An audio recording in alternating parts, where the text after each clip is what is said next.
कभी सोचा है कि एक अच्छी भूतिया कहानी हमें अंदर तक कैसे डरा देती है?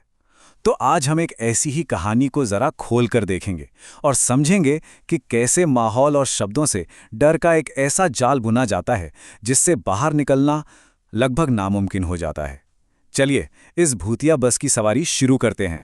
तो कहानी की शुरुआत ही एक ऐसे सवाल से होती है जो हमारे किरदार की जिंदगी और मौत का सवाल बन जाएगा। क्या ये जो उसे मिल रहा है वो उसकी मजबूरियों का अंत है या फिर एक बहुत ही भयानक जाल की शुरुआत? और यही एक सवाल है जो पूरी कहानी का बेस है। देखिए, किसी भी कहानी का जो दिल होता है ना, वो उसके किरदार में बसता है। तो चलिए सबसे पहले मिलते हैं इस कहानी के हीरो से, एक ऐसा आदमी जिसकी मजबूरी ही उसे सीधे खतरे के मुंह में धकेल देगी।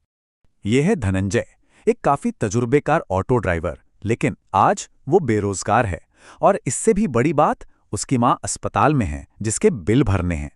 और देखिए, कहानी लिखने वाले ने जानबूझकर उसे ऐसी सिचुएशन में डाला है क्योंकि जब इंसान मजबूर होता है ना, तो वो खतरे को भी एक मौके की तरह देखने लगता है।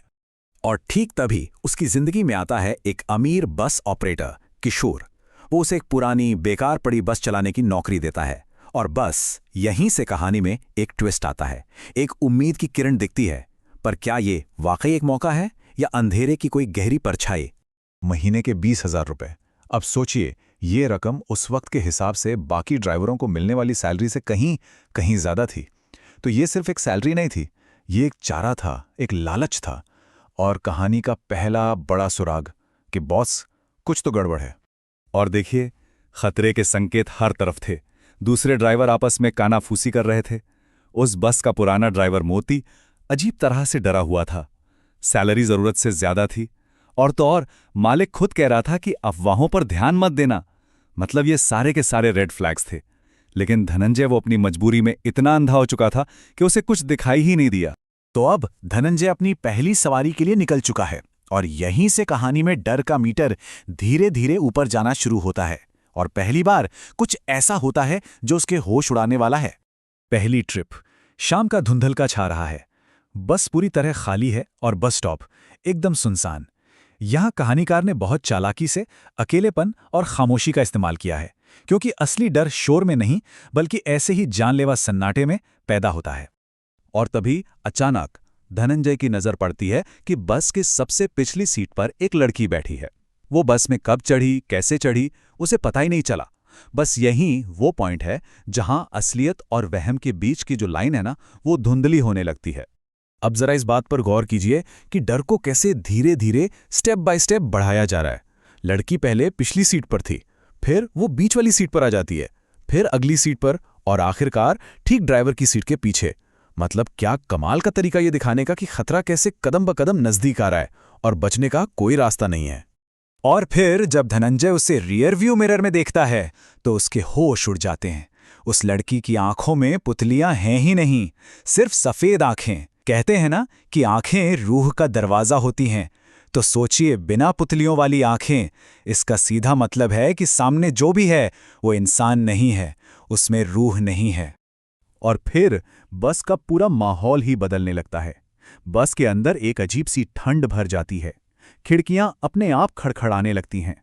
बाहर आसमान अचानक से काला हो जाता है, जैसे वक्त से पहले ही रात हो गई हो। और पीछे से ठक ठक ठक की एक अजीब आवाज आने लगती है। ये सब असल में क्या है? ये धनंजय के अंदर का डर है जो अब बाहर की दुनिया में भी दिखने लगा है। अब कहानी उस मोड़ पर आ चुकी है जहां धनंजय का अपनी बस और अपनी किस्मत दोनों पर से कंट्रोल पूरी तरह खत्म होने वाला है। यहां से मुड़ जाओ, हमें यहीं मुड़ना है। ये कोई रिक्वेस्ट नहीं थी, ये एक हुक्म था। एक ठंडी बेजान आवाज।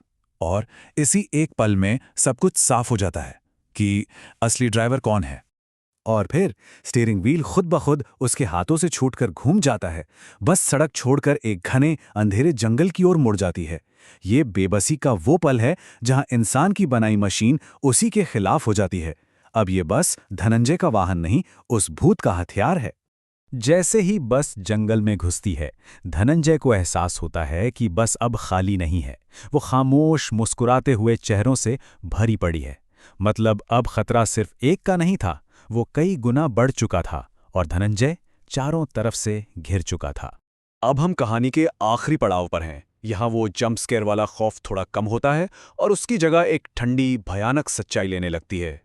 जंगल के बीचों बीच बस अचानक रुक जाती है और फिर एक एक करके वो सारे खामोश मुसाफिर उतरने लगते हैं और एक पल के लिए धनंजय को लगता है चलो सब खत्म हुआ, शायद अब मैं बच जाऊंगा।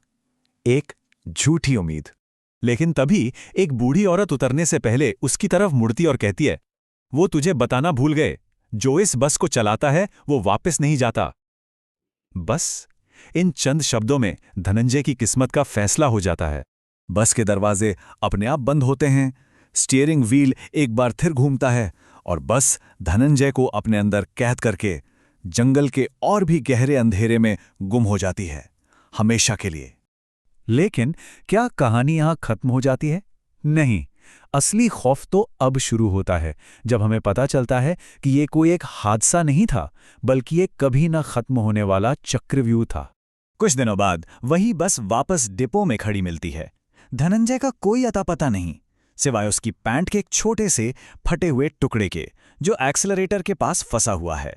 एक छोटा सा सबूत जो चीख चीख कर कह रहा था कि जो हुआ वो कोई सपना नहीं, बल्कि एक भयंकर हकीकत थी। और यही है इस कहानी का सबसे भयानक सच। ये चक्र कभी टूटता नहीं है। बस का मालिक किशोर एक और मजबूर बेरोजगार इंसान ढूंढता है। उसे वही नौकरी, वही पुरानी बस और वही ज्यादा तनख्वाह का लालच दिया जाता है। जाल दोबारा बिछाया जा चुका है। तो ये कहानी हमें सिर्फ डराती नहीं है, बल्कि एक सवाल के साथ छोड़ जाती है। ये सिलसिला आखिर कब तक चलेगा?